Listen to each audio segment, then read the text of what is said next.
Bonjour et bienvenue sur le podcast de sorcellerie.net. Mon nom est Death Breeze et je suis en compagnie de l'admirable et la céleste Zelda. Allô Zelda! Bonjour! Ça va bien? Oui, je vais très bien, merci beaucoup. Donc aujourd'hui, on va commencer par les annonces. Est-ce que tu as des annonces pour nous un peu partout sur le site? Ben, bien sûr, bien sûr. En fait, je veux en même temps en profiter pour vous parler des 2 premiers podcasts qui sont sortis dans les 2 dernières semaines. Je vous invite grandement à aller les écouter. Le premier était au sujet de la manifestation du désir, qui est très intéressant quand on veut obtenir quelque chose dans la vie, quoi faire, etc. Le second podcast était sur les égrégores. Si vous voulez savoir c'est quoi un égrégore, ben c'est exactement le bon podcast à écouter. Ensuite, on a eu samedi dernier, il y a eu un merveilleux Twitch fait par toi, Dead Breeze, sur la fabrication des runes. Très intéressant à aller visionner vraiment à tout prix. Et le premier live Twitch qu'on avait fait sur les bases et comment débuter se trouve présentement sur YouTube. Malgré que mes shows ont été très dérangeants pendant le live, je veux m'organiser pour régler ce problème-là pour les suivants. Les informations qui sont là sont quand même très intéressantes. Le prochain live Twitch va se faire samedi prochain. Je vais discuter des diverses techniques pour qu'on puisse se concentrer pour toutes les étapes pour être capable d'apprendre à se concentrer, à visualiser, à manier l'énergie, à méditer. Donc, je vais vraiment montrer diverses techniques pour que ça soit plus facile à apprendre et non pas juste aller fouiller sur Internet pour dire, ben là, comment ils font ça, je comprends pas. Je vais essayer de l'expliquer plus profondément. Ça, c'est samedi prochain à ne pas manquer sur Twitch. Simplement chercher l'utilisateur sorcellerie.net. Vous allez facilement nous trouver et vous pourrez ainsi poser des questions aussi directement en live, ça va me faire plaisir d'y répondre. Sinon, sur le site, il y a toujours plein d'informations qui sont ajoutées. Toutes les informations sur la signification des runes se trouvent sur le site. Allez le visiter dans le forum Art divinatoire et onirique. Il y a aussi plein d'autres informations sur les pratiques qui s'ajoutent graduellement avec le temps. Venez vous présenter, nous dire un bonjour et poser vos questions. On est toujours là et c'est 100% gratuit. As-tu quelque chose à rajouter là-dessus, Dead Breeze? Je pense qu'au niveau des annonces, ça fait le tour. Comme on l'a mentionné sur le live que j'ai fait samedi dernier, on risque de faire tirer un set de runes que j'ai fait maison, entre guillemets. Là. Donc, si jamais il y a des gens intéressés là, de s'inscrire, on va essayer de faire un endroit là pour que les gens puissent déposer leur nom. Puis la personne tirée, on leur envoyera. Je vais peut-être pas avoir besoin de tes connaissances là-dessus, parce que j'ai aucune idée comment envoyer ça outre-mer, si jamais ça va outre-mer. À ce niveau-là, pour les runes. Oui, je vais m'en occuper. On va essayer de faire ça rapidement. Avec le COVID, des fois, c'est un petit peu plus long. Aujourd'hui, un sujet... Là, je suis énervée. C'est un sujet que j'aime beaucoup parce qu'on parle de cas de possession et d'exorcisme. Donc, ça touche ma spécialité. Tout d'abord, qu'est-ce qu'une possession? Qu'est-ce qu'un exorcisme? Je pense que c'est quelque chose qui est vraiment important à décrire. Possession, ce serait une entité autre prenne possession de l'enveloppe corporelle, plus à certains niveaux, faire des modifications au niveau... comment que la personne agit, bouge, prononce, pense parfois. Ça peut être de trucs peut-être très simples à des trucs vraiment possession complète. Une prise de contrôle du corps, là. Complète, là. Oui, exactement. Il faut aussi faire la différence avec la transe et l'exercice, donc l'acte de faire sortir cette entité d'un corps dans le but de libérer la personne qui était possédée. Je sais même pas par où commencer, il y a tellement de stock, il y a tellement de choses qu'on peut raconter. C'est sûr que tout ce qui est exorcisme a quand même un côté assez fort au niveau de la religion. Je pense que les premiers, je me trompe peut-être, mais de souvenir, je pense que les premiers cas d'exorcisme, c'est suite à la religion catholique. En fait, c'est le terme qu'on a mis, mais de faire le lien entre la perdre l'action de leurs propres membres, entre guillemets, perdre le contrôle. C'est ça que je cherchais. Perdre le contrôle de leur propre personne, en fond. Ça a commencé par là. En fait, il y a pas seulement dans la religion catholique qui existe aussi les exorcistes. Il y a aussi dans tu sais, certaines religions, tu sais, les autres religions, il y en a, ça fait juste porter un autre nom. Mais tout ce qui est exorcisme des entités néfastes, ça existe un petit peu partout, mais on entend surtout parler parce que la religion catholique l'a comme popularisé, si on peut dire ça comme ça, quand dans l'histoire, quand il prenait quand la religion catholique a pris le contrôle, aussitôt que quelqu'un avait une pensée autre que ce qui était religion, automatiquement, il accusait un démon, il accusait des possessions, les maladies mentales. Les maladies mentales, même chose, c'était les démons qui étaient la cause des maladies mentales, c'était les démons qui étaient à cause de certaines maladies, certains problèmes physiques. C'est ça qui a surtout popularisé et on entend beaucoup plus parler à cause des films aujourd'hui. C'est comme le film de l'Exorciste qui est sorti en 1973. C'est quand même un film qui est assez marquant, qui est assez frappant au niveau de tout ce qui peut se passer lors d'un exorcisme. La question, c'est que ça se passe-tu vraiment de cette façon-là? Non, ben, je pense que au niveau de l'exorcisme, c'est une vieille technique, celle qu'on connaît comme justement celle de la religion catholique, c'est une technique, entre guillemets, ancestrale, selon eux, qui doit suivre un certain rythme. Beaucoup aussi qui ont fait l'étude que l'exorcisme, entre guillemets, provoquait des réactions chez les humains juste par les mots. En tant que tel, les mots, les sons ferait une vibration ou mettrait les gens hors de soi et, entre guillemets, les entités. Oui, effectivement, ça s'est pas juste fait dans la religion catholique. Il y a des sorciers en houdou, voodoo, je sais qu'il y a beaucoup de trans, mais... Des musulmans aussi, me semble. Oui, avec les djinns, je pense, eux, principalement. Je me trompe peut-être? Les djinns, je pense, c'est leur entité démoniaque, entre guillemets. Là. Je crois que oui. Puis, tu sais, est-ce que c'est nécessairement... Tu sais, on parle souvent que c'est des cas de possession, c'est du démon, mais est-ce que c'est juste ça? Est-ce que tu peux être possédé par quelque chose de bien aussi? Ben, dans ce temps-là, je crois que dans ce temps-là, ils appellent pas ça une possession, ils appellent ça être illuminé par la lumière divine, être illuminé par exemple, un ange. Ils appellent pas ça de possession. Parce que dans la définition, en tout cas, au niveau de la religion catholique, quand c'est une possession, c'est nécessairement un démon, une entité néfaste qui te fait faire des choses que normalement tu ferais pas. Normalement. Selon vraiment la définition de l'Église. Parce que, tu sais, des fois, eux, dès qu'on parle, dès qu'il y a des sujets tabous, puis qu'une personne, elle décide de sacrer, par exemple, normalement, une personne pieuse ne peut pas sacrer, donc automatiquement, c'est un démon. Je pense qu'il y a aussi un peu d'inconduite personnelle, là. C'est pas nécessairement un démon, mais... Non, mais ça, on va en discuter plus tard dans le podcast. Mais il y a aussi l'effet impressionnant. L'exorcisme... Surtout parce que, justement, il a été télévisé et tout ça, a cet effet de grandiose, entre guillemets, là. Les gros actes, puis les personnes qui réagissent fortement, puis tout ça. Puis je pense que chez quelqu'un qui a un doute, de voir ça, ça le fait peut-être pencher vers un côté ou l'autre au niveau de la religion aussi. Là. Oui, mais moi, la question que je me posais, c'est au niveau des possessions en tant que telles, est-ce que, nous, qu'on vit une vie normale, qu'on fait pas nécessairement de mal, est-ce qu'on peut soudainement être possédé? Est-ce que les démons ont besoin d'une certaine autorisation avant de pouvoir rentrer dans un corps? Mon Dieu, j'aurais tendance à dire, je pense pas que ça arrive à tout le monde. Je pense que les cas de réelle possession sont extrêmement rares. Avec Internet, on a de l'air qu'on peut peut-être faire des recherches, puis on dirait qu'il y en a eu beaucoup, là. Probablement qu'ils sont faux là-dedans.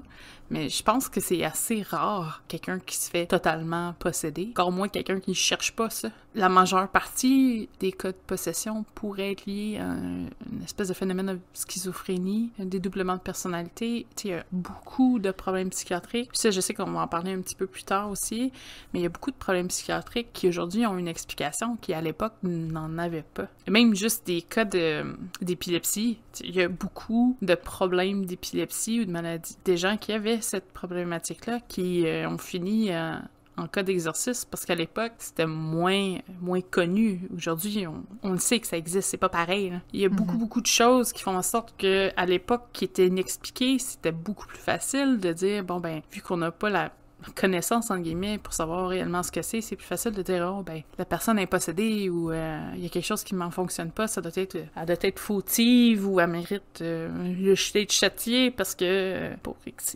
y raison, là.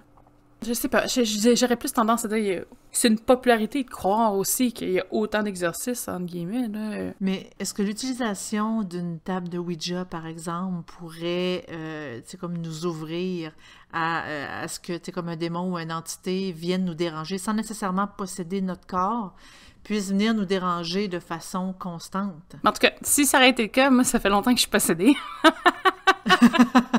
Puis là, je vais parler de façon personnelle parce qu'il y a plein de gens qui ont des idées différentes là-dessus. Tu rentres dans une boutique ESO parfois et c'est la première question qu'ils te posent. Est-ce que tu as déjà touché à une Ouija? Moi, je me dis, si tu me poses la question, déjà, c'est parce que tu connais pas la réponse puis tu me juges. Mais il y en a beaucoup qui pensent que dès que tu touches à cette planche-là, automatiquement, le mal, il te suit. Moi, ma vie va très bien. J'ai utilisé le Ouija plusieurs fois. Je dis pas... Go, allez-y, amusez-vous. C'est pas ça. C'est juste que pour moi, cette planche, c'est un outil.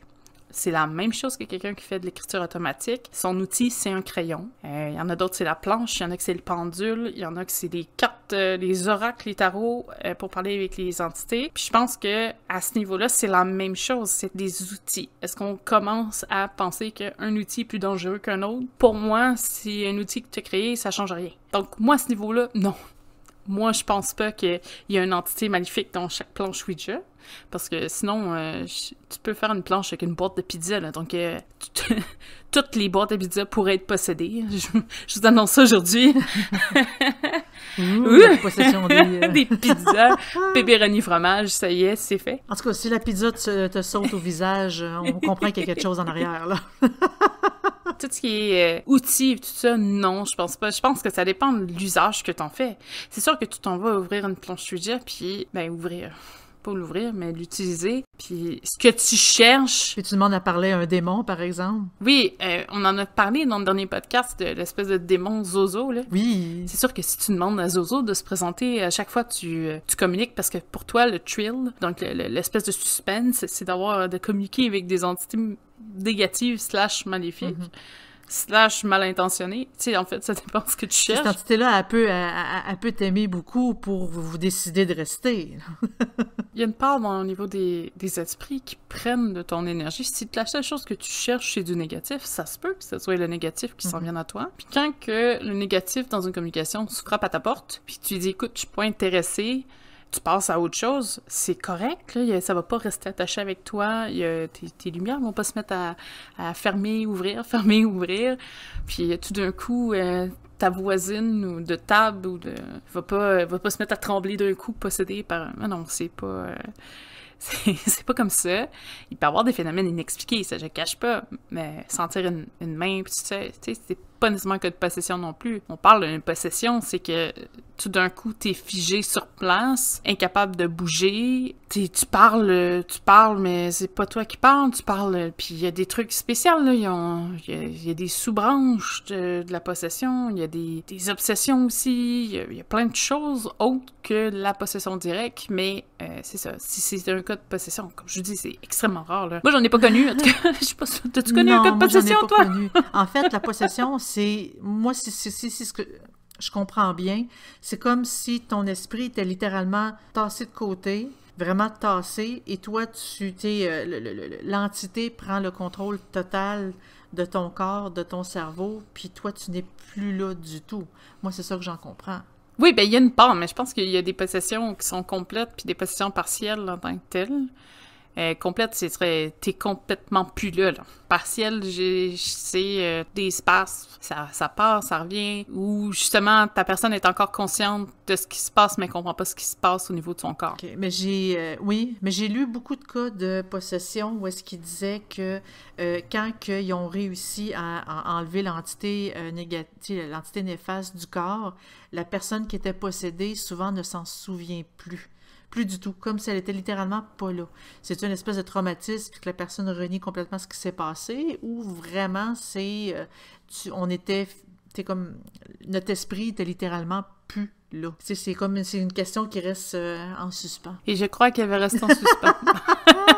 Psychologiquement, peut-être que la personne va être un trauma, reste marquée, mais en tant que telle, ça dépend de ce qu'elle fait. Si c'est de quoi de bénin, sa mémoire devrait pas être affectée en tant que telle parce que c'est pas grave. Tu sais, quelqu'un qui, tout d'un coup, je donne un exemple, possédé, se retourne, envoie des insultes à quelqu'un proche de lui, je veux dire, il est pas en cas de trauma, là. Non. Peut-être que c'est je sais pas, une façon de dire, le cerveau enregistre pas cette partie-là. Est-ce que ça serait une défaillance au niveau du cerveau? Peut-être. Est-ce que c'est, je sais pas, pour son cerveau, il enregistre blank, il enregistre rien. J'ai Plus de aucune mémoire, idée de il y a son... plus de- ouais. Tu sais, c'est comme tous ceux qui sont proches de la mort puis qui voient l'espèce de tunnel. Il y en a qui le voient, il y en a qui le voient pas. Tu sais, il y en a, ça dépend. Parce que tous les cas de possession, il y en a beaucoup, je pense, qui tombent, ils savent ce qui s'est passé. Il y en a d'autres, je pense, qui sont conscients, par contre. J'irai pas jusqu'à mettre ma main au feu pour ça. Il y en a beaucoup sur YouTube, il y en a un qui fait des... C'est parce que moi, je veux pas faire la promotion de ce gars-là. Mais d'un autre côté, j'en parle. Il est connu aux États-Unis. Encore une fois, moi, je suis bonne pour faire des références en anglais. Je m'excuse. Si jamais vous voulez apprendre l'anglais, je pense que si vous me suivez, vous allez finir par l'apprendre. C'est un exorciste qui s'appelle Bob Larson. Moi, j'ai écouté beaucoup de ses vidéos. J'ai des gros doutes. Mais des gros doutes. C'est assez impressionnant. Je pense que c'est parce que c'est trop impressionnant que j'ai des doutes. Personne prend des gens dans un auditoire, puis les apporte à l'avant, puis les exorcisme en live. OK. C'est extrêmement impressionnant. Ouais, ça fait un peu de l'hypnose là-dedans. Oui, là. je pense qu'il y a une part d'hypnose. Puis, tu sais, on s'entend, les personnes qui vont à ces présentations dans une église, là, je me rappelle plus, je pense qu'il est en Californie, lui. Ils ont déjà une part de, tu sais, je vais là-bas, il va m'aider. Puis, tu sais, il y a une partie aussi, je pense qu'il va aller chercher, un peu comme un gourou, il va aller puiser. Oui, tu vois, j'ai des problèmes dans ma vie, puis à place de me recentrer sur moi-même pour essayer de régler mes problèmes, je crois que c'est un démon qui les cause, donc je veux me faire exorciser. Tu sais, puis ça va aller chercher, la personne va chercher des noms qui sont assez familiers. Tu sais, c'est rare qu'ils sortent des noms de démons dans comme toutes Bozo, les listes. comme, Ouais, mais tu sais, il y a quand même des... je pense que c'est King James qui avait quand même fait une espèce de...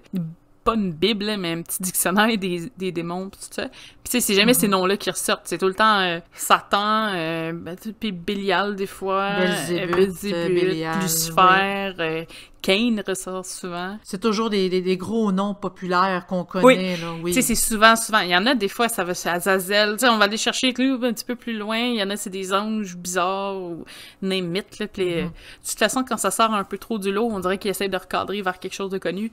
Fait que je suis pas... je suis pas trop fan, là. Okay. Moi, je trouve que c'est un show, mais ça monte, puis on s'entend les tapes sur ils tapent les têtes des gens, puis là, d'un coup, whoop, ils sont corrects, ils sont sauvés. Fait que, j'étais pas moi, il y a une couple d'acteurs là-dedans, là, mais ça, c'est mon impression personnelle. Je suis pas très fan de... Je sais pas, c'est ce type de personne-là, là. Tu sais, ils disent souvent que c'est un art qui est quand même... Pas tout le monde qui connaît l'art de l'exorcisme. C'est très, très poussé, très demandant. Mais il y a beaucoup d'abus pendant, tu sais, tu veux aller te faire exorciser pour une raison X, Y, Z, t'arrives là, souvent, il peut y avoir des abus autant physiques, tu peux être blessé, tu peux être agressé sexuellement aussi, on s'y attend pas, mais oui, il peut y avoir des agressions parce que le curé, je vais dire un mot parce que ça peut être n'importe quoi selon les religions, le curé, lui, il dit « Ah, il faut absolument que je fasse tel acte pour aider le démon à sortir parce que c'est comme ça qu'on le fait sortir. » On le croit sur parole, on le sait pas. On n'est pas dans le bain, mais il y a beaucoup d'agressions sexuelles qui se font comme ça. Il y a des personnes aussi qui meurent pendant des exorcismes. Puis c'est des exorcismes qui sont, tu sais, pas nécessairement nécessaires. Non. Te faire exorciser parce que t'es homosexuel, c'est pas normal. Non. J'ai même lu le témoignage d'une fille que elle, quand elle annonçait à sa famille qu'elle était homosexuelle, sa famille, là, à place de l'accepter, l'a amené se faire exorciser parce que selon eux, c'est le démon qui l'attirait vers les femmes. Et pendant l'exorcisme, elle a compris, puis tu sais, le prêtre lui faisait très mal, il était très dur avec elle, et elle, ce qu'elle a compris, c'est « je vais jouer le jeu ». Puis ce qu'elle a fait, c'est qu'elle a fait semblant d'avoir reçu l'illumination puis d'être bien. Elle a menti à toute sa famille comme quoi que, finalement, non, les femmes l'attiraient plus. Et aussitôt qu'elle a eu l'âge de la majorité, elle s'est sauvée, elle a complètement disparu et elle a pu vivre sa vie normalement comme qu'elle le voulait. Mais l'homosexualité aujourd'hui est beaucoup plus reconnue et beaucoup plus acceptée que là, 20 ans. Ça dépend des sociétés parce qu'encore aujourd'hui, il y a des exorcismes qui se font autant aux États-Unis, en France, au Moyen-Orient et même au Canada sur l'homosexualité parce que la famille, les croyances, c'est comme très profond de la famille. famille et que non, c'est un homme et une femme. Tu ne peux pas être attiré envers autre chose que le sexe opposé. Et il y a des, tu sais, ils appellent ça des familles très traditionnalistes. Donc là, eux autres, oui, ils peuvent aller se diriger vers les exorcismes dans ce temps-là. Même chose pour les maladies mentales. J'en entends souvent parler en Afrique, par exemple. C'est comme si la maladie mentale n'existe pas. Donc, nécessairement, aussitôt que tu as une maladie comme l'épilepsie, comme la schizophrénie, comme un épisode de psychose, aussitôt, il t'amène vers un exorcisme quand que nécessairement un médicament fait le travail, fait très bien le travail. Il y en a beaucoup aussi qui disent « Arrête de prendre tes médicaments, je vais te faire un exorcisme, ça va te guérir. » Il ne faut surtout pas faire ça. Même, j'ai entendu dire aujourd'hui, tu sais, qu'aujourd'hui, c'est comme dans les années 2000, même l'Église catholique, quand ils vont faire des exorcismes, ils associent souvent le curé à un psychiatre et un psychologue pour vraiment faire une évaluation complète de la personne qui demande un exorcisme. Il y a même un prêtre qui a dit de façon anonyme qu'il y a beaucoup de personnes qui vont voir les curés comme quoi que ils pensent être possédés pour des raisons, par exemple, bon, moi, je suis comme, le démon me pousse à tromper mon mari, ou le démon me pousse à avoir, comme des relations sexuelles avec, à gauche et à droite. Et le curé, lui, souvent, il dit que dans 90% des cas, il les envoie vers des thérapeutes parce que ces personnes-là ont ils sont dans des familles très traditionnalistes et les sentiments qu'ils vivent à l'intérieur d'eux, ils sont comme très refoulés. Oui, ils ont des désirs, par exemple, sexuels, et c'est très refoulé parce que ils se sentent serrés, la société ne l'accepte pas, je ne peux pas me conduire ainsi, donc si je me sens comme ça, pardon, c'est parce qu'il y a un démon qui me pousse à le faire. Quand que souvent, c'est juste une question de... tu sais, comme, bon, ben regarde, tu vas voir un thérapeute pour t'accepter comme tu es. Mais je pense que... c'est bizarre parce que ça me dit quelque chose, mais je pense qu'il y en a un exorciste au Québec qui expliquait qu'il reçoit peut-être 1000 demandes par année. Mais dans ces 1000 demandes-là, il y en a peut-être 3 qui méritent un vrai exorcisme. Le reste sont toutes redistribuées vers des psychiatres ou des psychologues. Exactement. Oui, exactement. Parce que oui, aujourd'hui, ils n'ont pas le choix de se protéger aussi. Il y a eu beaucoup d'âmes où c'était de l'abus. C'était infernal, là. Mais c'était longtemps de l'abus, là. Il y en a que, tu sais, ça les gruge. Oui, c'était longtemps de l'abus, ça serait. Il y en a beaucoup aussi que ça les gruge de l'intérieur, qui arrêtent de manger, qui arrêtent de ils n'ont plus de suivi. À un moment donné, l'Église peut prendre une certaine part de culpabilité, mais je pense qu'en ayant un médecin, un psychologue, tout ça, avec la personne, il évite d'autres problématiques. Puis je pense que ça pique aussi la curiosité de la médecine là-dedans. Comment le cerveau... Oui. Parce qu'il y a une part que la médecine va aller chercher le côté terre-à-terre, que pourquoi que le cerveau passe d'un comportement à un autre en effaçant complètement la présence de une ou l'autre des parties, ou parfois il est mêlé, là, on dirait que la personne essaie de se battre, là. C'est super intéressant, là. Comme des dédoublements de personnalité. Oui, il y a peut-être une part de ça aussi, du dédoublement de personnalité. Tu sais, dans les cas où je parlais des espèces d'exercices sur le web, là, probablement une part d'acting là-dedans, là. Ah, peut-être que je vais passer... je vais devenir populaire parce que moi, mon exercice était fabuleux, là.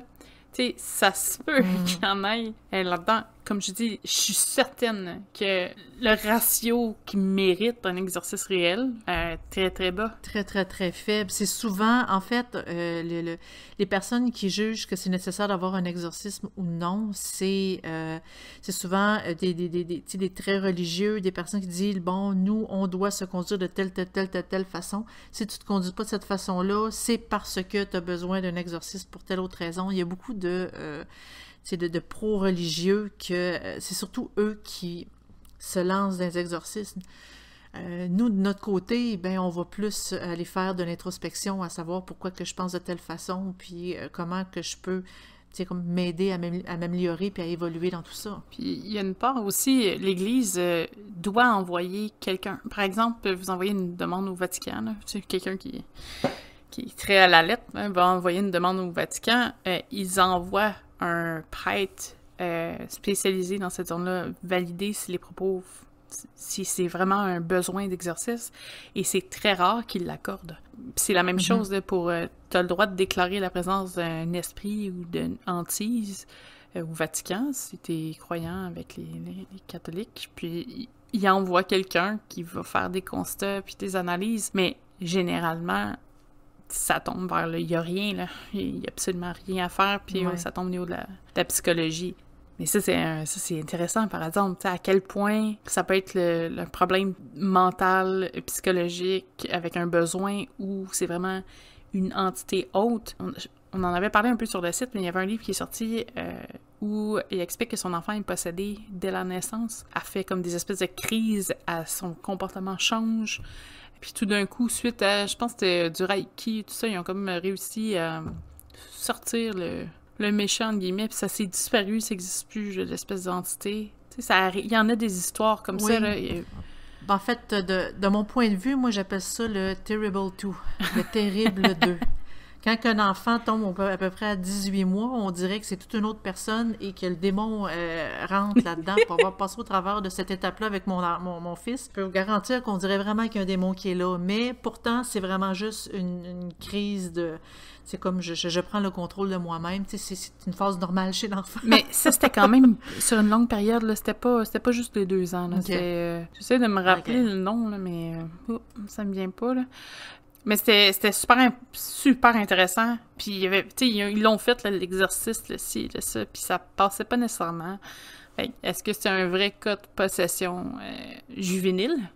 Parce qu'on s'entend, là, c'est plus décrypter le cerveau d'un enfant, c'est quand même un petit peu plus difficile qu'un adulte, dans le sens où l'enfant a déjà pas les mêmes concepts qu'un adulte. Non, parce que l'enfant, il est en apprentissage. Il voit ce qui est autour de lui, puis il apprend avec ce qu'il voit. Mais c'est parce que comment qu'on peut dire qu'il est possédé, il n'est pas normal quand que c'est un bébé, puis techniquement... tu connais pas tant que ça, là. Mais je pense pas que c'était un bébé naissant, là. Mais je sais que ça commençait de bonne heure de l'affaire. Parce que il faudrait que je retrouve toute l'histoire, mais je pense qu'elle est déjà sur le site. Il y avait quelqu'un qui avait publié ça. Puis j'ai fait « Ah oui, je l'avais lu comme livre. » Et c'est super intéressant. Bref, allez lire sur le site, sur sorcellerie.net. J'avais aussi entendu dire que les personnes qui étaient pieuses, qui étaient très, très, très religieuses, qui priaient, puis qui étaient très, tu sais, comme à fond dans leur religion, ne pouvaient pas se faire posséder. Et qu'une personne qui avait été exorcisée, il fallait absolument qu'il suive la voie de Dieu de façon régulière et intense, sinon il était encore plus facile à se refaire posséder. Est-ce que c'est quelque chose que tu as entendu parler? Toi, qu'est-ce que tu en penses? Moi, juste avec l'exemple que je vais te donner, ça va un peu démontrer ce que je pense de ça. Le cas de... il y en a beaucoup qui vont avoir vu le film, là, mais c'est basé sur un fait vécu de l'exercice d'Emily Rose. En fait, la fille s'appelait Anna Elizabeth Mitchell, mais je pense que c'est vraiment Anneliese Mitchell, parce que c'est de l'Allemagne. Là. C'est une Allemande. Elle, dans le fond, elle vivait dans une famille extrêmement pieuse. C'est pas une question de s'est rebellée puis tout ça, mais elle a commencé, je pense, vers 16 ans, elle a fait une crise d'épilepsie. Puis après ça a commencé à se développer. Elle était très religieuse, s'est retournée vers la religion, a fait des études sur les livres de religion. Tu sais, et c'était pas quelqu'un qui était d'une religion haute ou c'était vraiment quelqu'un qui avait un focus là-dessus et elle a commencé à faire des psychoses. On parle de psychose et de schizophrénie, là, mais en tant que telle, elle faisait des pèlerinages sur la religion catholique, puis tout ça. T'sais, elle avait vraiment un chemin qui était très pieux, là. Elle croyait, puis elle lisait sa Bible, puis... On n'aurait pas pu croire qu'elle se fasse posséder. Pourtant, c'est vraiment un cas de possession qui a fait les dossiers, là. On s'entend, ça date de 1952, c'est pas tant vieux, là. Non, en effet. Puis elle a eu droit, elle, au psychologue, au médecin, puis au prêtre. Puis finalement, elle a arrêté, elle s'est un peu... elle a arrêté de manger, puis elle a arrêté... Il y a plein de choses, à manger des insectes, puis en tout cas, c'est un petit peu dégueulasse, ça. Je n'irai pas en détail là-dessus. Le moment qu'elle avait jusqu'à sa mort, parce qu'elle était pas très vieille, mais vraiment, vraiment jeune, qui a décédé, je pense que c'est une affaire comme 26 ans. Je sais pas... Ah, quand même. Attends, je l'ai ici. 23. Elle est décédée à 23 ans. C'était pas beau, là. OK, c'est... Elle est décédée de ça, de la Oui, possession? de possession. C'est malnutrition, elle était faible. Tu sais, il expliquait qu'elle était super faible. Tu vois des photos, là, elle a l'air d'un squelette, là. Elle était capable de faire des gestes de possession, genre repousser quelqu'un ou d'avoir une force physique incroyable. Pourtant, c'est peau sur les os, là. Puis c'était quelqu'un qui était comme pris au lit depuis des années. Tu sais, ça a pas duré, ça s'est pas passé en dedans de 6 mois, là, on parle de, ça a duré des années avec des passes où que ça allait un petit peu mieux puis ça revenait. Ils ont jamais été capables de faire un exorcisme. Tu sais, c'est ça, elle expliquait qu'elle avait des passes puis où ça allait mieux. Il y en a, ils ont déclaré ça comme un homicide par négligence, hein. Mais c'est vraiment elle qui voulait pas manger, là, à un moment donné, ils ont pas eu le choix, là. Elle est décédée. Sauf que c'est ça. Est-ce que le fait qu'elle soit religieuse, est-ce qu'elle était pas non-croyante, là? Donc, automatiquement, oui, elle était religieuse. Elle a eu un cas de possession. Elle a eu 6 ou 7 entités négatives, là.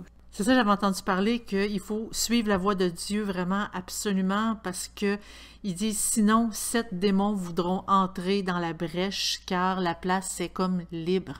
C'est comme si c'était plus facile de se refaire posséder, mais il mentionne vraiment 7 démons. Ouais, ben elle, c'était Lucifer, Cain, Judas, Bélial, Légion, Hitler et Nero. Hitler? Ouais, Hitler faisait partie de la gang. Ah, OK. Ah, mon Dieu. Parce que moi, ce que je trouve drôle, c'est que, tu sais, comme Judas puis Hitler, il me semble que c'est pas des démons, ça. Nero aussi, en tant que tel, là. Nero... Non, en effet.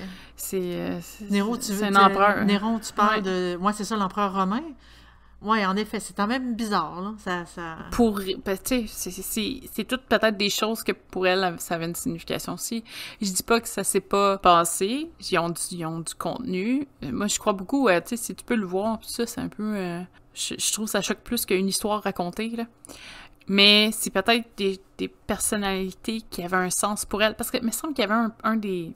ces possessions, là, que c'était genre un personnage dans la religion, c'est un prêtre qui avait été excommunié pour avoir fait une grosse faute, mais que c'était pas quelque chose qui était publié au public, là, qui était pas démontré, puis que les prêtres, ça les faisait un peu paniquer qu'elle sache ça. Sauf que c'est quelqu'un qui passait son temps à lire des documents religieux. Donc ça se peut qu'elle soit tombée sur le document de l'excommunication de tel personnage, puis pour elle, ça a fait 1 + 1 = 2. Tu sais, je dis pas que le cerveau fait « Ah, je vais faire semblant d'être possédé ». Je pense plus que il fait des liens, peut-être déconstruits avec certaines choses, puis ça en a été une. Oui. Sinon, moi, je voudrais poursuivre sur le fait que dans l'histoire, quand on parle d'exorcisme, c'est majoritairement des femmes qui se font exorciser. Il y a une partie d'hommes, mais j'ai lu qu'il y a de 60 à 70% des exorcismes qui sont faits sur des femmes. En fait, historiquement, tu sais, la femme était considérée comme un être, tu sais, comme pur, comme un être que, tu sais, normalement, ils n'ont pas, tu sais, vu qu'ils sont capables de donner la vie, qui sont comme plus fragiles aussi. Puis selon l'Église catholique, ils voyaient la femme comme Ève. Donc, c'était une tentatrice par excellence, que justement les femmes sont faibles, sont influençables, sont perverses, donc plus facilement attirées dans les bras de Satan. Donc, toutes les pulsions, tu sais, comme sexuelles ou de, tu sais, quelqu'un qui veut plus... se libérer des contraintes, pouvoir être capable de, tu sais, comme d'envoyer des jurons, puis d'être impoli, ben c'était automatiquement vu comme une preuve d'impureté diabolique. Dans ce temps-là, à l'époque, soit qu'ils faisaient des exorcismes ou ils les envoyaient en vie au cloître. Ils devenaient des sœurs. J'ai lu qu'à partir du 16e siècle, c'était rendu le bûcher, parce que là, ils étaient considérés comme des sorcières. Parce que il y a juste les sorcières qui s'accouplent avec Satan, bien sûr. Ben oui. on a toujours eu de beaux rôles dans l'histoire, nous. Ben, c'est exactement. Je dis ça comme si on le faisait, ce qui a comme pas de bon sens. C'est vraiment une croyance de l'Église catholique qui est totalement fausse. J'ai lu un article comme quoi que, puis je suis entièrement d'accord là-dessus aussi, c'est en fait les femmes qui se disaient possédées, c'est qu'il y avait comme à l'époque, il y avait un refus de l'expression de la sexualité des femmes. Les femmes n'avaient pas le droit d'avoir des désirs, n'avaient pas le droit tu sais, comme d'apprécier le sexe, par exemple, de pouvoir parler de façon crue, comme souvent les hommes le faisaient. Il n'y avait pas le droit, tu sais, comme d'aimer l'acte en tant que tel. Donc, automatiquement, quand une femme ressentait ces désirs-là, ressentait cette envie-là de lancer des jurons et d'être opposante, de s'opposer au système et au régime, automatiquement, on parlait de possession, d'une entité démoniaque. Et souvent, ça partait en gros délire, comme quoi, oui, c'est un tel qui me l'a envoyé, c'est tel démon, et ça tombait dans l'imagination des femmes. Il y a une ethnopsychologue qui s'appelle Fatia Ayugil, j'espère que je prononce son nom comme il faut, qui dit que elle, de façon, comme traditionnellement, on dit que le monde invisible a tendance à s'exprimer plus facilement par le biais du féminin, vu le fait qu'elle a le pouvoir de donner la vie. Donc, ça fait en sorte que les esprits se manifestent plus facilement en la femme. C'est comme, selon vraiment les traditions, comme dans l'histoire. Il y a beaucoup, vu que dans notre société, c'est sûr que c'est de moins en moins courant aujourd'hui, surtout dans notre société moderne. C'est sûr qu'il y a des pays où est-ce qu'ils sont encore très fermés sur les désirs des femmes, sur les droits des femmes, mais c'est souvent lié à des refoulements de pulsions, des sœurs qui décident soudainement, puis j'ai fait des exemples, par exemple, sur sorcellerie.net, des exemples de possession, que c'est des sœurs qui, dans un couvent, qui se disent possédées, puis qu'ils ont des relations sexuelles, et etc., puis ils accusent des démons de leurs désirs. Souvent, c'est probablement simplement un refoulement de pulsion, qu'eux autres se refusent de vivre telle chose, et au lieu de regarder à l'intérieur d'eux, à savoir pourquoi ils ont ces pulsions-là, ils vont accuser quelqu'un d'autre pour dire « moi, je suis pure, c'est lui qui me le fait faire ». Donc, c'est quand même comme une analyse qui est très intéressante, comme à lire et à réfléchir. Qu'est-ce que t'en penses? Oui, parce que je pense pas que... Parce que c'est peut-être la façon que les femmes réagissent avec les sens, tout ça, ou qui sont plus sensibles, mais techniquement, je pense que ça va des deux côtés, là. Je pense pas que des entités qui font les femmes, là, c'est plus facile à rentrer dedans, là. Je pense pas que c'est... C'est bizarre dit comme ça, par exemple. Non, ouais. Mauvais jeu de mots, hein? Est-ce que le podcast est rendu 18 ans et plus?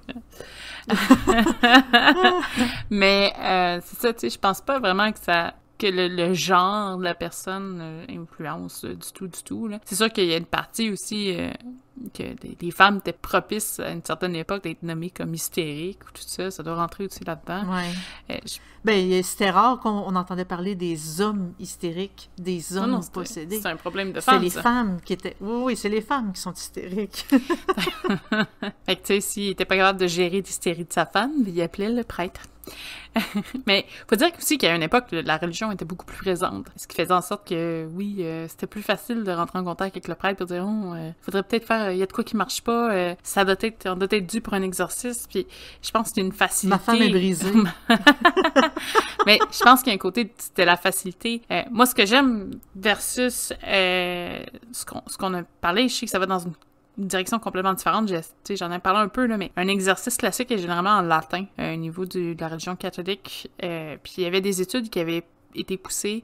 Puis là, je dis des études, là, mais ça fait vraiment longtemps. Là. C'est pas... il faudrait que je fasse une recherche complète. Là, on y va. J'y vais sur le fly. Là, je parle de ce que j'ai déjà entendu, là, qui disait que la façon que les mots étaient faits comme prononcés avait un impact de résonance sur la personne qui subit, que le latin, selon le choix de mots, ferait vraiment une différence chez la personne.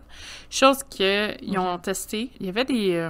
là, je sais, je vais sortir complètement du sujet pour revenir, vous allez comprendre où je m'en vais après. Et il y avait un produit avant qui existait, qui était comme une application c'était on appelait ça des sound waves, là. C'est des sons qui, admettons, tu pouvais choisir le son cocaïne. T'écoutais, tu mettais tes écouteurs, puis tu prenais pas de drogue, là, c'est juste des sons qui, éventuellement, provoquaient l'effet de la cocaïne chez un individu. Il y a des gens qui sont plus facilement réceptifs, il y a des gens qui ne le sont pas. Moi, je l'ai testé. J'ai testé plusieurs fois. La première fois, ça n'a pas trop marché. La deuxième fois, j'ai vraiment ressenti... Je me rappelle pas, je pense que c'était de l'héros, ou je sais pas. Ça te donnait... Ah non, c'était peut-être la coke. Je sais pas. Là, je parle de drogue, là, mais ça peut être n'importe quoi. Ça peut être pour dormir aussi, là. C'est juste parce qu'on avait essayé des trucs parce que, justement, on voulait pas en faire. En prenant des extrêmes, c'était plus pour tester si ça fonctionnait ou si ça fonctionnait pas.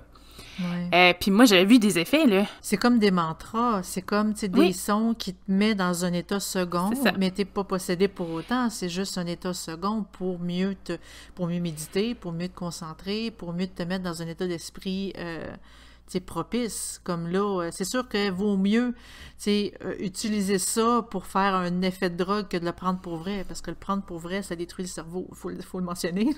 Pour revenir au sujet, moi, ça avait fonctionné. Je me rappelle pas, j'étais speedy toute la journée. J'étais en forme cette journée-là. Je l'avais essayé. Je n'ai pas essayé 12 000. Je n'ai juste essayé 1, 2, 3. Il y en avait qui fonctionnaient, il y en avait qui tu réagis moins, mettons. Puis moi, je me dis, si moi, par exemple, je réussis à réagir à tel type, est-ce que je réagirais à un exorcisme? Parce que si l'exorcisme fonctionne sur le même principe des vibrations des mots, parce que déjà là, tu te fais parler dans une langue... Moi, je ne comprends pas le latin, fait que même si quelqu'un se met à parler devant moi en latin, je comprendrai rien. Je vais comprendre peut-être des petites brides. Puis même là, pas beaucoup. Ça parle dans une langue généralement inconnue, que cette vibration-là, parce que ça devient une vibration en tant que telle pour quelqu'un qui la comprend pas, a des effets, peut-être. Je trouve ça intéressant comme variante, là, que c'est peut-être pas nécessairement... magique ou ancestral, là, ce qu'ils font, mais que cet effet-là peut provoquer des réactions. Là, je dirais pas jusqu'à faire vomir quelqu'un, là, mais... tu sais, que ça le choque. Nous mettre dans un état d'esprit. Tu sais, c'est un peu comme quelqu'un qui se réveille tout d'un coup à l'hôpital avec 8 personnes autour de la tête en haut de lui, l'effet de panique. Là, tu tombes dans un milieu où t'es plus sûr de ce qui se passe, tu comprends plus rien, tu te fais donner des coups de bible sur la tête, entre guillemets, là. Là, on image, là, mais vous voyez un peu le dessin, là. Ça se peut que la personne devienne confuse et c'est là que l'esprit, se laisse aller puis tu perds le focus. Je trouve que c'est un apport qui est quand même important à mentionner, parce que c'est rare dans les cas plus récents en tant que tels, parce qu'ils font vraiment ça en latin, ils font pas ça en anglais, là, ou en français, peu importe, là. C'est vraiment, il se fie à l'original, là.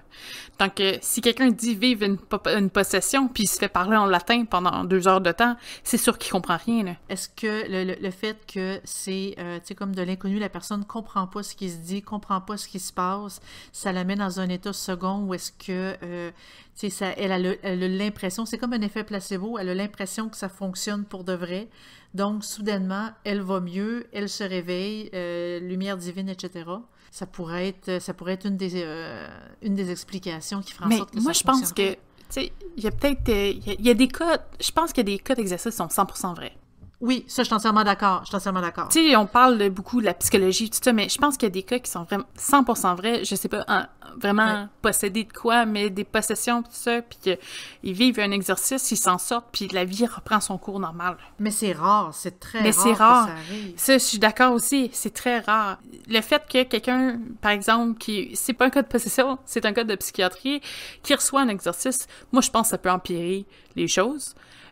Parce que là, il tombe dans une espèce de mode de délire. Est-ce qu'il devient confus? Oui, forcément. Fait que là, le cerveau, peut-être qu'il tombe en mode survie, parce que ça se voit, là, même en médecine normale, quelqu'un qui vit un moment stressant, il tombe en mode survie, le cerveau, il réagit plus, il fait juste vivre son A à Z, plus d'émotions, plus rien. Ça se fait, là.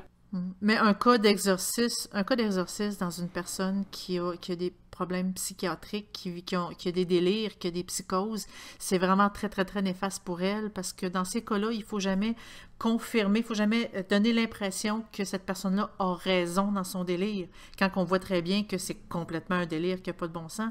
Il faut pas lui donner raison, parce que si on lui donne raison, ça va juste empirer le délire. Donc, l'envoyer faire un exorcisme, c'est comme si on confirme que ce que cette personne-là vit, c'est vrai. Donc, ça peut empirer aussi le délire pour dire j'ai raison, je sais pas moi, je combats les démons à tout instant, personne les sent, il y a juste moi qui est attaqué, mais je les combats et une chance que je suis là parce que je sauve le monde. Les démons sont nulle part ailleurs sauf avec moi. Tu sais, on voit que des fois, c'est comme, tu sais, ça a comme pas de bon sens. Là. Puis, il doit en avoir des prêtres aussi qui sont bons, puis des prêtres qui sont mauvais. Parce qu'il doit en avoir que c'est tout et tout est signe du démon, puis tout ça, puis il y en a d'autres que non, il y a vraiment un côté psychologique, puis il y a un problème à les soigner au niveau médical, là, Mais la médecine a fait beaucoup d'évolutions. Dans les 30 dernières années, l'évolution qui s'est faite en psychiatrie est énorme et c'est un pas majeur parce que il y a, tu sais, comme il y a 30-40 ans, les médicaments n'existaient pas et aujourd'hui, on est capable de, tu sais, comme de pouvoir traiter quelqu'un qui est en grosse crise et que cette personne-là est capable maintenant de vivre une vie complètement normale. Mais c'est ça, mais il faut pas nécessairement dire « Oh, elle voit des démons, donc c'est des vrais démons ». Il faut vraiment pousser l'évaluation plus loin et éviter de sauter tout de suite à l'étape de « On va faire un exorcisme avant ». Tu sais, je vais le répéter encore, on ne dit pas qu'on croit pas à ça, pas du on tout. dit juste que c'est extrêmement rare. Oui. Je pense que, tu sais, je pense que c'est important là, de le mentionner. C'est pas que ça existe pas, c'est juste que ça existe peut-être 0.01%. Tu sais, je veux dire, c'est pas... c'est extrêmement rare, selon moi. En fait, ce qui est... Oui, je suis entièrement d'accord, mais selon ce qui est plus courant, par exemple, bon, quand il y a toujours des techniques quand on joue à Ouija, quand il y a une entité qui décide de rester, elle ne prend pas nécessairement possession de nous. Elle est juste dans le coin.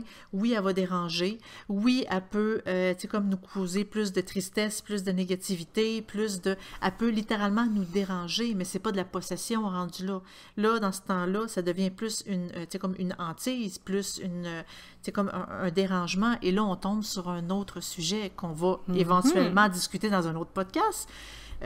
Si vous voulez que ce soit assez rapidement, vous avez seulement besoin de nous l'écrire sur sorcellerie.net. Ça va nous faire plaisir de le faire, c'est comme bientôt. Mais je pense que c'est quand même important de juste vite fait faire un petit retour sur les dangers, parce qu'il y en a du danger. Puis, j'ai voulu t'arrêter tantôt quand tu as dit Ouija, parce que c'est ce que ce soit Ouija ou autre façon de communiquer, il y a toujours du danger. C'est sûr que, comme je dis, vous prenez un set de tarot, une planche Ouija ou un crayon, vous communiquez avec les esprits, il y a un danger, toujours. Le danger, par contre, est beaucoup plus orienté vers soi que l'extérieur qui vous attaque. Par exemple, faites une obsession. Tout d'un coup, vous êtes obsédé à communiquer avec les esprits tous les jours. Que là, vous voulez parler à tout ce qui est invisible, puis c'est dangereux, parce qu'on sait jamais qu'est-ce qu'il y a au bout du fil. Vous pouvez être fasciné par tout ce qu'il vous dit, puis à un point où est-ce que vous croyez tout ce qui se passe. L'esprit ne prend pas... Quelqu'un qui peut parfaitement nous mentir, là. C'est pas seulement la vérité qui sort de là. Non, puis c'est ça je dis toujours quand je parle du spiritisme, c'est toujours de douter. Parce que peut vous dire n'importe quoi, ça devient pas une vérité instantanément. C'est pas nécessairement tout le monde ou tous les esprits qui sont bienfaisants là-dedans. Là. Donc oui, c'est aussi. Puis il prend pas nécessairement possession de votre conscience. C'est vraiment juste que comme n'importe qui, il passe en douce, puis il peut vous influencer vers une pensée qui est totalement ridicule. Je sais que j'avais lu des exemples, genre sur des maths, que 2 plus 2 égale 4, mais l'esprit vous dit que 2 plus 2 égale 6, puis tout d'un coup, non, c'est 6 la raison, parce que les esprits me le disent. Ça, c'est l'explication de base, ça va quand même plus loin que ça. Mais on pourrait le faire avec la Terre est plate, là, que l'esprit vous explique que la Terre est plate, puis là, tout soudainement, c'est la nouvelle vérité. C'est pas vraiment comme ça que ça fonctionne. On s'imagine qu'il a raison parce que c'est un esprit, quand c'est pas le cas du tout, là. Éventuellement, ce qui se passe, c'est un médium qui pousse toujours. Souvent, c'est provoqué aussi par l'effet de peur. Il y a une espèce de petite peur, un petit thrill, des fois, de communiquer avec l'esprit. Si vous faites pas attention à ce petit sentiment-là, oui, ça peut aller plus loin, puis c'est là que si vous êtes plus à risque de la possession, je dis pas que ça va se passer, je dis juste que c'est possible. L'autre danger qui est important, c'est la subjugation. C'est le plus dangereux, je dirais, des petits dangers, c'est parce qu'un esprit va prendre possession de vos communications en tant que tel. C'est toujours la même personne qui va venir vous voir. Toujours. Puis il s'arrange pour qu'il n'y ait plus de contact. Un peu comme un gourou. Le gourou des esprits, il s'arrange pour plus que vous ayez contact avec personne d'autre sauf lui. Puis il y en a qui mettent ça dans le dos des anges gardiens, des trucs. Non, c'est pas ça. Pas nécessairement. Il y en a que c'est normal, il y en a que ça l'est moins. C'est de faire attention.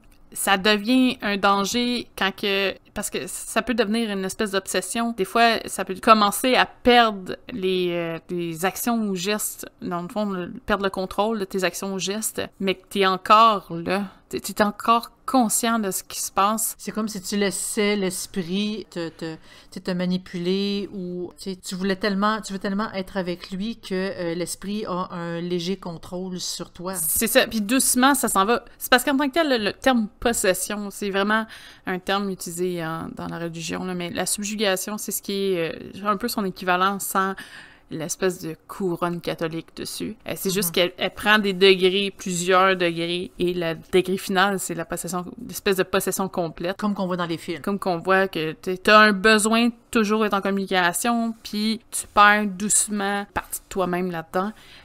Donc, c'est la même chose, c'est juste que c'est pas nécessairement le terme religieux pour, là. Tu sais, tu peux arriver jusque-là. C'est pas... sauf que, c'est ça, si tu fais attention, puis tu prends les règles de sécurité, entre guillemets, de garder le doute, de te remettre en question, de remettre en question les communications, d'essayer de trouver comment je peux dire ça, garder le pied à terre, trouver des raisons logiques de certains mouvements, apparitions ou autres. Pas toujours avoir le fixe sur les esprits, là. Ça fait une différence. Oui. C'est pas parce que l'esprit dit qu'il est Satan en personne que c'est vraiment Satan en personne. Je veux pas... je pourrais m'étendre des heures, là, mais tu sais, un esprit, c'est réputé pour lire dans vos pensées, c'est réputé pour connaître vos secrets en tant que tel. Là, on est un livre ouvert pour eux. De dire que, bon, il y a peut-être peur à Satan, on va y aller dans ce côté-là, puis on va se dire que je suis Satan, ou encore... Ça me tente de lui faire peur, donc je vais dire telle chose, puis là, tu sais, l'esprit s'amuse, lui, là. Ou, pour avoir confiance, vous utiliser le nom d'une personne que vous connaissez qui est décédée, qui pense qu'il parle à Kurt Cobain ou à Elvis. Je pense pas que c'est Elvis ou Kurt Cobain qui répond réellement, là. Je pense que c'est juste qu'ils ont un message à passer, puis pour que ça soit plus simple. Mais là, on tombe dans un autre sujet, là, mais que ça soit plus simple, eux, ils vont utiliser un nom ou une personne que vous connaissez pour avoir un peu de confiance. Il y en a que ça va être juste parce qu'ils ont un message à passer, puis il y en a d'autres, c'est vraiment juste des mauvaises intentions. Après, si chaque fois vous avez un drapeau rouge qui apparaît, puis en faisant « Ouh, attention », puis vous foncez, ça se peut qu'à la fin, vous finissez possédé. Avoir peur, c'est le meilleur moyen. À chaque fois que vous avez peur, vous faites comme une mauvaise énergie. Puis ça, c'est la même chose en sorcellerie. Si à chaque fois que vous faites quelque chose, vous avez peur, mais c'est cette énergie-là qui va se ressentir. Puis je pense qu'au niveau des esprits, ça se ressent aussi, et c'est ce que vous allez attirer. Après... ça nous protège pas, là. C'est ça. Donc, à ce niveau-là, les exercices, oui, comme je dis, ça existe, mais à un niveau tellement faible, est-ce que c'est considérable? Dans le passé, je pense qu'il y a eu beaucoup de gaffes au niveau psychologique, tout ça, qu'on n'avait pas la médecine. C'est surtout l'ignorance dans le passé. Oui. Puis je pense que c'est important, ça aussi, de souligner. Oui. Quelqu'un qui connaît pas son sujet, peu importe le sujet, là, on parle de possession, mais ça peut être autre chose. T'as toujours une espèce de doute, pas de doute, mais pas une crainte, mais... Meilleur exemple, là, quand j'ai commencé sur... Là, on parle un peu plus personnel, mais quand j'ai commencé sur sorcellerie.net, la communauté que j'avais commencé à modérer, c'était spiritisme, puis s'il y avait bien un sujet qui me tentait pas, c'était ça. C'est bizarre, hein? Parce que j'avais vécu des choses que je comprenais pas, puis j'avais très peur face à ça, puis je trouvais pas de réponse. Réponse que j'ai toujours pas trouvée, là. Mais ça, c'est pas grave, c'est un autre sujet. J'avais très peur de ça, et puis pourtant, je me suis mis à me renseigner, puis maintenant, c'est une des choses que j'aime le plus. C'est ça qui est important, puis même au niveau de ma pratique, je veux dire, moi, si j'utilise une planche Ouija, tout ça, j'ai aucune peur parce que je suis habituée, parce que je sais où je m'en vais, puis je sais dans quelle direction que je veux aller. Après, c'est sûr que si quelqu'un il fait n'importe quoi, n'importe comment, puis il demande des choses ridicules, ça se peut qu'à la fin, il y ait des conséquences. C'est ça, mais en fait, l'important, c'est surtout de se renseigner, de s'informer. Il faut s'éduquer là-dedans. On peut pas se lancer dans le spiritisme, la tête baissée, comme si, comme il m'arrivera rien. Il faut vraiment se renseigner, il faut vraiment étudier le domaine pour pouvoir être à l'aise et éviter les problèmes. Mais, tu sais, dans les cas de possession qu'on a raconté plus haut, tu sais, je pense pas que les personnes ils ont touché au spiritisme du tout, là, ou à l'échange avec les esprits. Il y a une part aussi qui est partisante, là.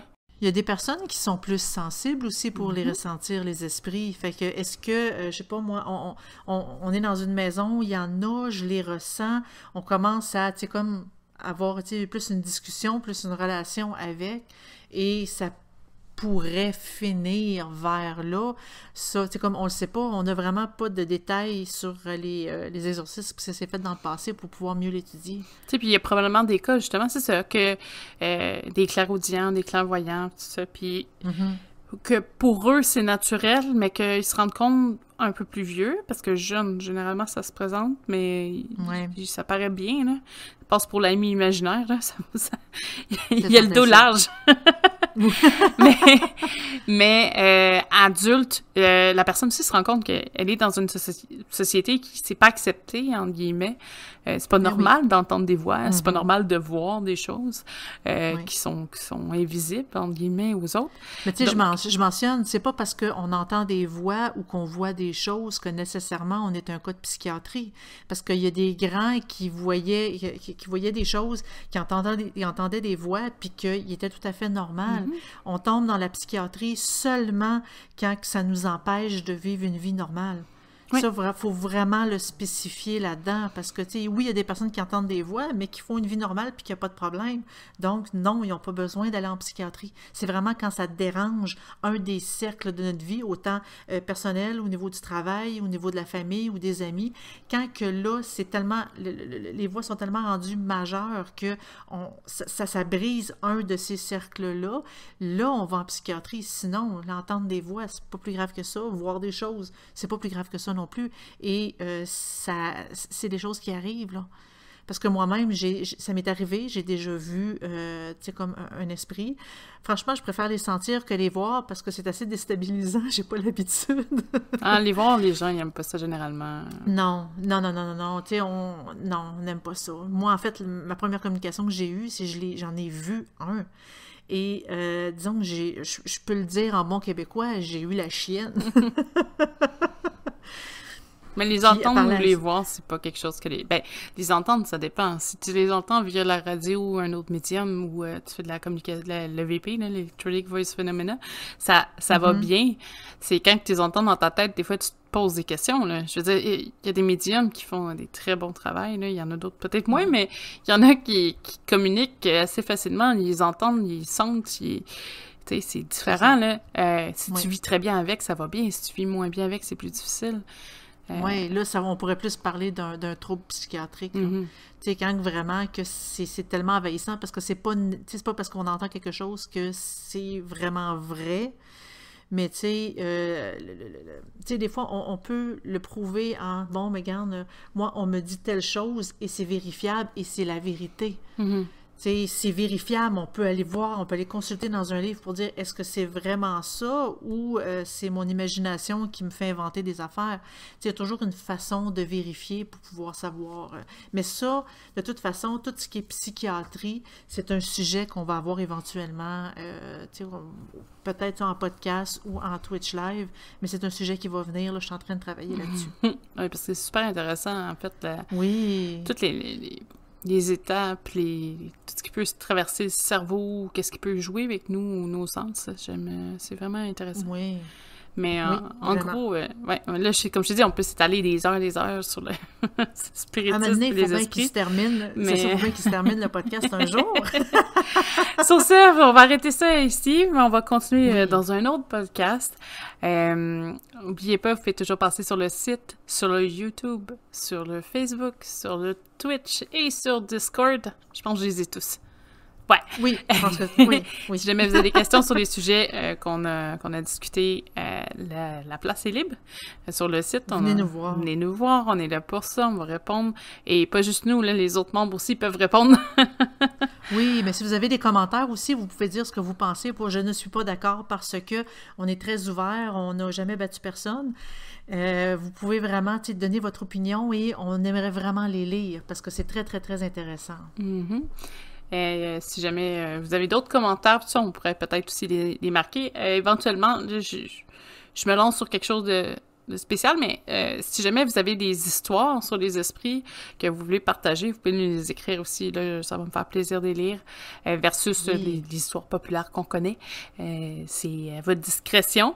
Peut-être que vous avez connu quelqu'un qui a un cas de possession, là, ça serait une super belle suite avec notre podcast d'aujourd'hui.